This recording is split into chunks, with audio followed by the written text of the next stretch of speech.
Hi, and welcome once again to Ivy English. I'm Karen. And I'm Chris Gorski. Today is March 23rd. We're going to hear part 2 of an article that we started yesterday. The article was entitled, The Evolution of the Cinema, How Has It Changed? Here's our article. Streaming services like Netflix have been around for over a decade. Even before the COVID-19 pandemic, movie theaters were already losing significant business to streaming companies. The main reason was simply convenience. When streaming services began to feature new releases, people no longer needed to leave their homes to see the latest blockbuster film. This saves time, effort, and money needed for transportation and tickets. People can decide what to watch and when, with no risk of wasting time and money on a bad movie. However, convenience is not the only advantage. Technological and social changes have also contributed to the rise of movie streaming. With high-speed internet, high-definition TV screens, and user-friendly entertainment applications, the in-home cinema experience is the best it's ever been. These factors alone are enough of a challenge, but the COVID-19 pandemic made things even worse for movie theaters.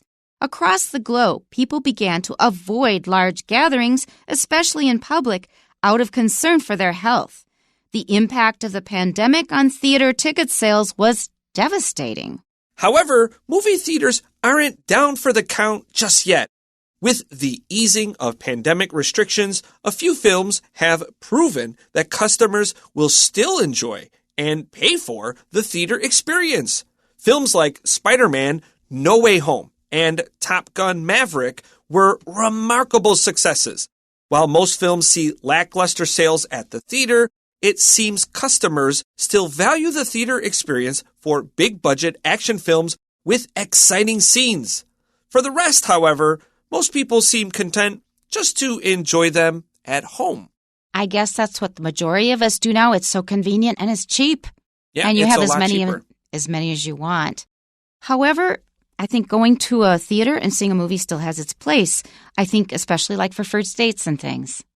That's interesting. What are the implications if movie theaters go belly up, which is a phrase meaning to die? It's talking What about do you do fish, because for- when fish die, they usually kind of turn over, their belly goes up. What do you do on a first date then, right? Because it's for me, a movie is a lazy first date. Yeah. But it is a first date. And when you're 14, 15, that's still a very novel experience. So what would you do, right? And that's what a question this is. At this age, I can't judge from how I would feel at the time, but at this age, I would suggest a hike. I was going to ask you what would be a good first date. I would say mini golf. Mini golf is cute. Nice conversation, little bit of play. Yeah. But a hike is nice too. Not a big thing, a big expense or anything like that. Easy to escape, and if the date is going bad, you're still in the city. So I guess a restaurant meal, a meeting over coffee, a hike. For me, a hike is a big one because you're not just sitting there focused on each other the whole time. You're also looking around, the environment. That's a good way to find out if the person has physical similarities to you as well. That's Are right. they just a person That's that stays true. home, or can they keep up by going up a mountain? There are people who never go out. Yeah. They never walk. They never do anything physically challenging, especially outdoors. What a question this is. If movie theaters go belly up, what happens to the first date? Boy, this is a paper in the waiting here. Exactly. Somebody write about it. Do a little survey. Find out what people think.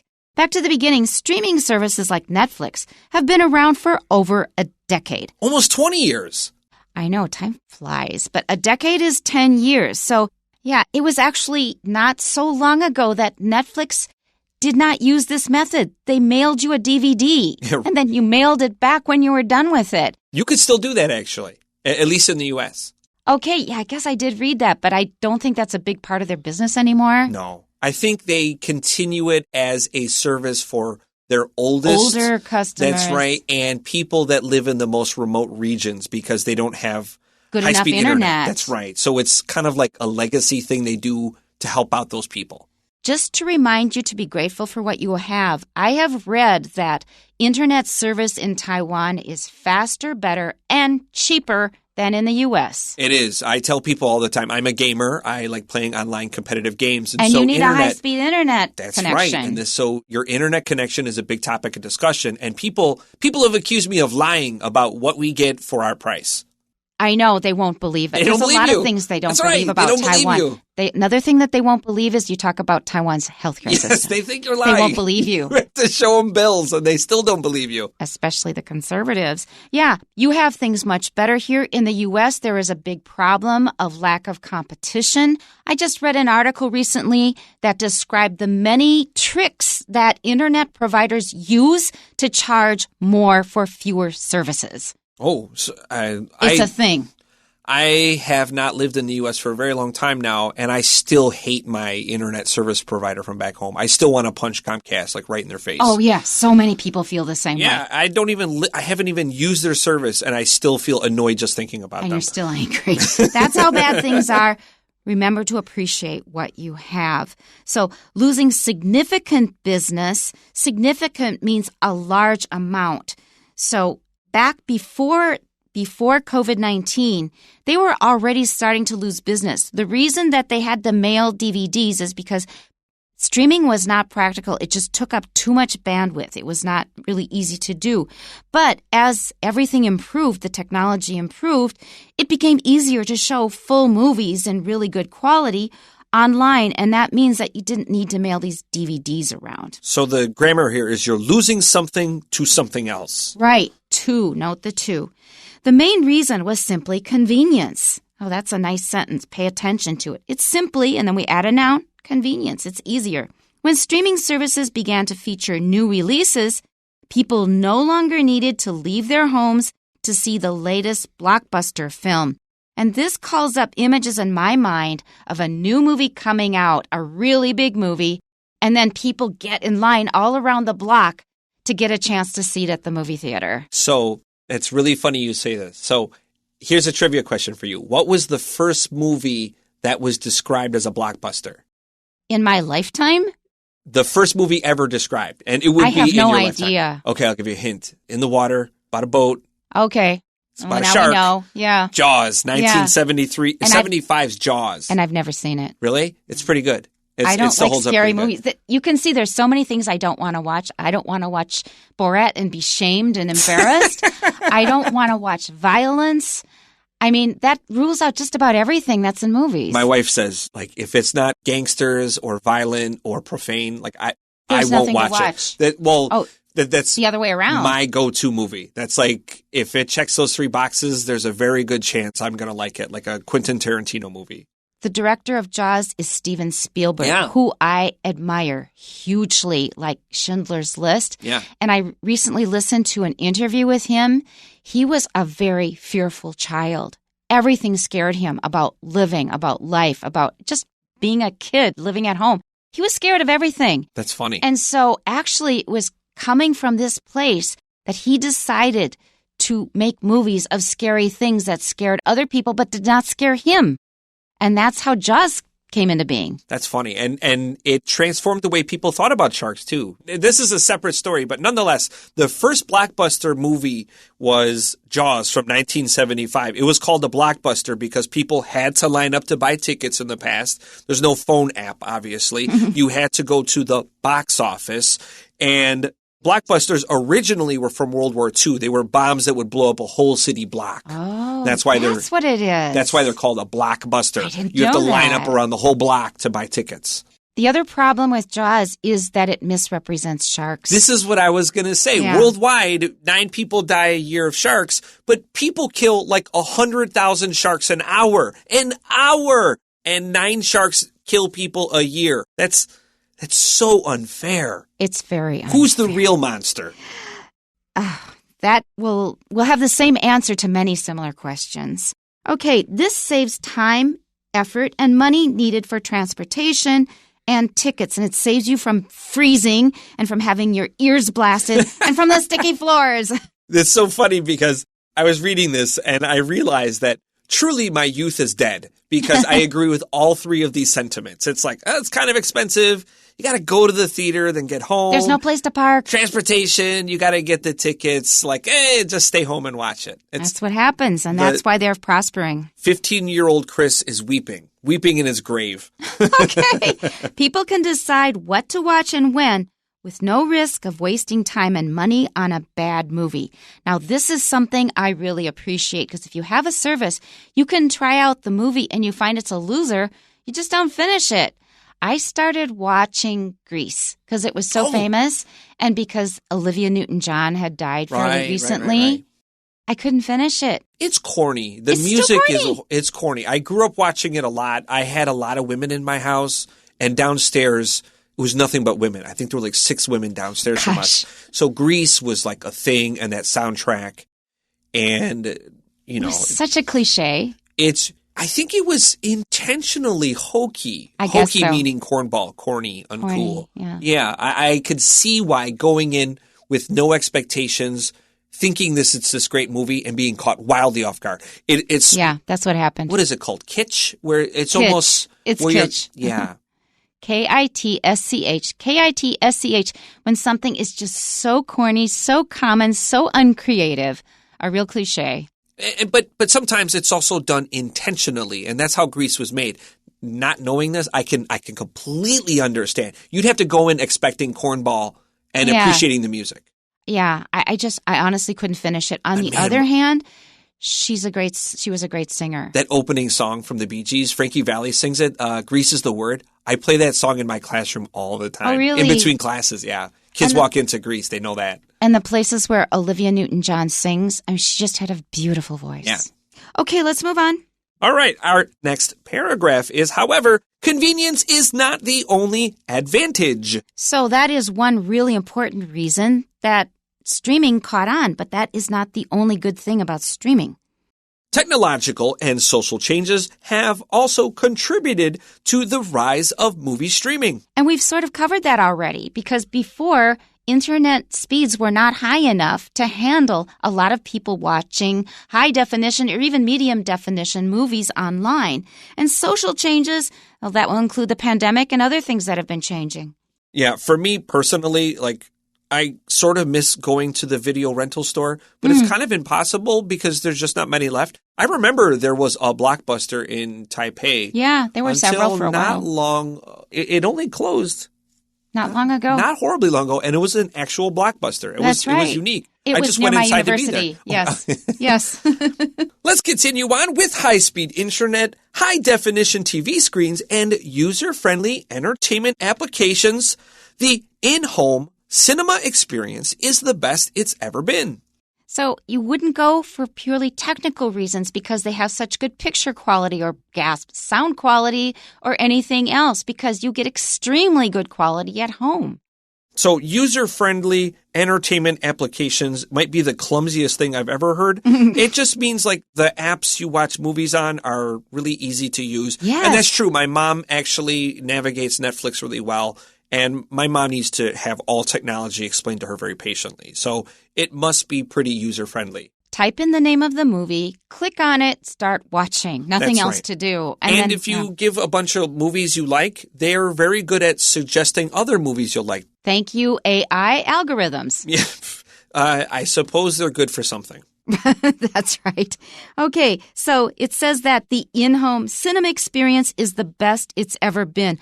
We had nothing like this when I was a kid, but I have to be honest, I never really cared about the technical side of these things. I was fine watching black and white TV. And when I heard a song I liked, I didn't really care about the sound quality. I just wanted to learn the song and then read the lyrics. And I told that to the person who was going to lend me this song. I said, I don't really care about the, sound quality. I just want this song. He said, well, you listen to music to have good quality. I go, no, I just want the song. I probably fall a little bit closer to your friend's opinion. Like, I really care about certain fidelity, but I also listen to a lot of small bands that just don't have good equipment. So their quality by nature is not very good. So in the end, the song is the thing.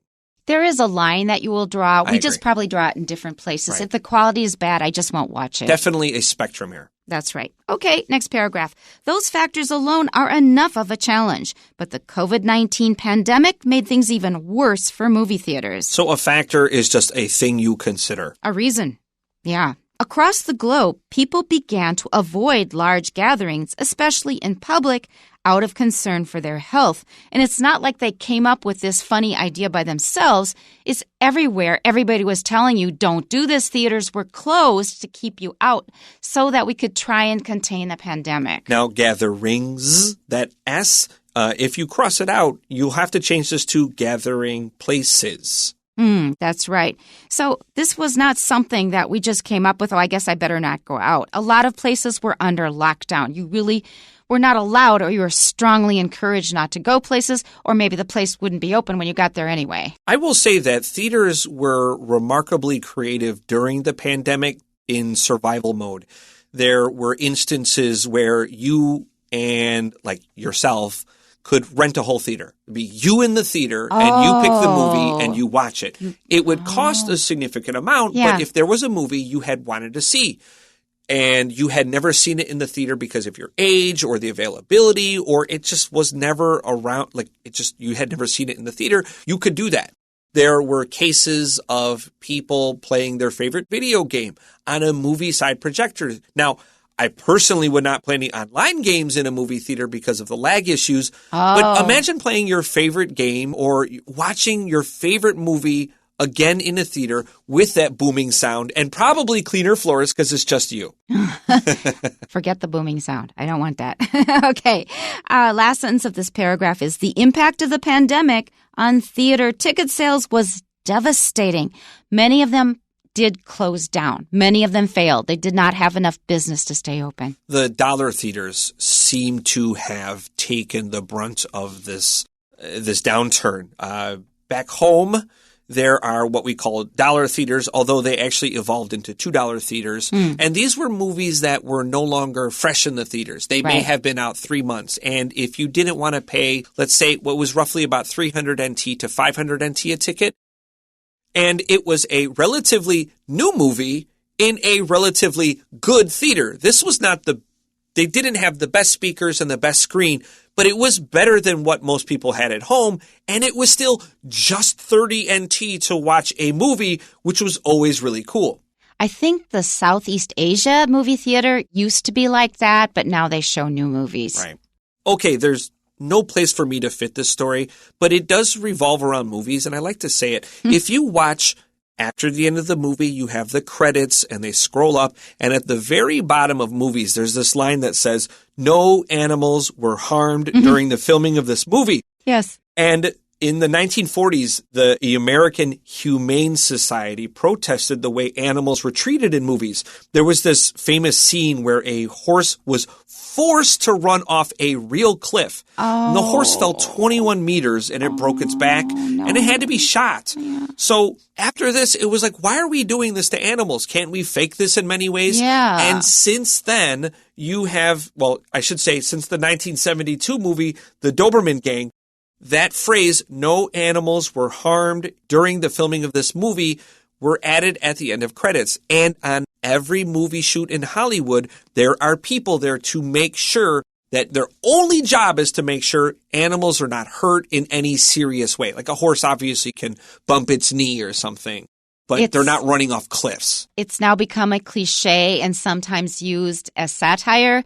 Like on a popular radio station in Taiwan, they will say, no animals were harmed in the making of this commercial. Right. And that's true. That's exactly right. Now, today it's a joke, but they really do an important job. I mean, horses had to be shot because of what filmmakers were doing. That's right. That's right. Okay, our final paragraph. However, movie theaters aren't down for the count just yet. And that is a metaphor from boxing. That's right. You count to 10. 1, 2, 3. If they get to 10, you are KO'd. You are knocked out. Down for the count means you lose. And this is really important, actually, more important than you might realize, because Americans are crazy about all kinds of professional sports. I personally am not, but you're in the culture, you're surrounded by it. We have so many slang expressions and idioms that come straight from sports. I wrote a whole article about it. Sports metaphors are really important. They're very, very common in American English. So even if you're not into sports, Make sure that you recognize them and you know where they came from because that way you'll use them more appropriately. Like down for the count from boxing. Here a guy has been kind of knocked out. He's down on the mat and they have to count. Are you going to get up before we get to 10? So down for the count, that means you are close to being defeated. Okay, and let's continue to our next sentence. With the easing of pandemic restrictions, a few films have proven that customers will still enjoy and pay for the theater experience. Sometimes you really want to have like surround sound and really large images. So some people still go just for the experience. Films like Spider-Man, No Way Home, and Top Gun Maverick were remarkable successes. Have you seen them? No. I tried to watch Spider-Man No Way Home, and I'm a Marvel movie fan, but there's a whole reason why I can't stand Spider-Man movies anymore. We don't have time for. But Top Gun, I like a lot of old stuff, and so I was very intrigued by Top Gun. I just never ended up going. All right, so let's look at our next sentence. While most films see lackluster sales at the theater, it seems customers still value the theater experience for big-budget action films with exciting scenes. That makes sense to me because if you really want to see these action films, you might as well see it, on a very huge screen, with a lot of excitement. Lackluster it just means it's not really super good. Not impressive. Luster means to shine, so it's not shiny, it's not new, it's not great. Let's continue. For the rest, however, most people seem content just to enjoy them at home. If I had read that sentence, I probably would have misread it and said, to just enjoy them at home. I probably would have said that. And I thought, you did it really well. I mean, it's correct, but to just enjoy them at home sounds a little more natural for me. So that's what I wanted to say. And that's there you why go. I was reading it a little more slowly. And you did it perfectly, no NG. Well done. Let's go to the questions. Number 1, fill in the blank with the information contained in the Day 1 passage about the history of the film industry in order of time. So we've got history of the film industry as the title here, and they've got time on the left, and they're talking about different decades or periods, and on the right is the development. So for the 1900s, Pittsburgh, Pennsylvania became home to the first movie theater. The first films were shorter, silent, and in. In gives us a little clue here. The answer is black and white. But people still found them amazing. So right now we're thinking of black and white. That's not that great. But actually, there are things in black and white that are extremely effective. I recently watched the entire opus of The Twilight Zone from the 50s and 60s, and that's completely in black and white. And it's amazing. Good series. It's amazing. Let's look at the 1920s. People started to enjoy blank, which were the opposite of silent films. And this is the one that appealed to me so much because I love talking. And talking about talking, the answer is talkies, Talkies. Talkies, that's when they had actual dialogue with the movies and not just a silent image and then somebody holding up boards with the lines of the movie on the side. Next is the 1950s. Movies shot in blank became popular in this period. That was the 1950s. And the answer is color.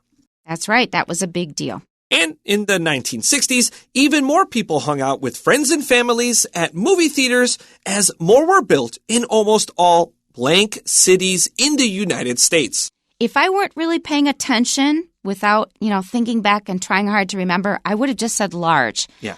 Because, right? Generally, that's the way this collocation rolls. In some cities would be major. Large. Major cities. Yeah, I agree. Yeah, in all major cities, that's what I would have picked. However, I had to look back at the text to give the right answer because I didn't remember it. And the answer is middle-sized cities, and there's a little hyphen between it. And I should remember that because I come from a middle-sized city. Specifically, if you're interested, it's St. Paul in Minnesota, and next to us is Minneapolis, another middle-sized city, a little bigger than St. Paul. So that's where I think a lot of us come from. All right, number 2. We have a fill-in-the-blank phrase here. There are several factors in the increasing popularity of streaming services. Simply put, besides the pandemic, the success of streaming businesses lies in the blank of streaming services and changes in both society and blank. This was challenging for me. It took me a second to write these. Okay, so it wasn't just me? Yeah. Okay. The answer is the success of streaming businesses lies in the convenience of streaming services and changes in both society and technology. And number 3, which of the following is closest in meaning to the phrase down for the count in the last paragraph of the day 2 passage? And this one I answered easily. I paid attention to that. We just talked about it. And the answer is D, entirely a thing of the past. That means it's close to failing or death. And that's it for today. Go watch your favorite movie, and we'll see you next time. Bye-bye. Bye-bye.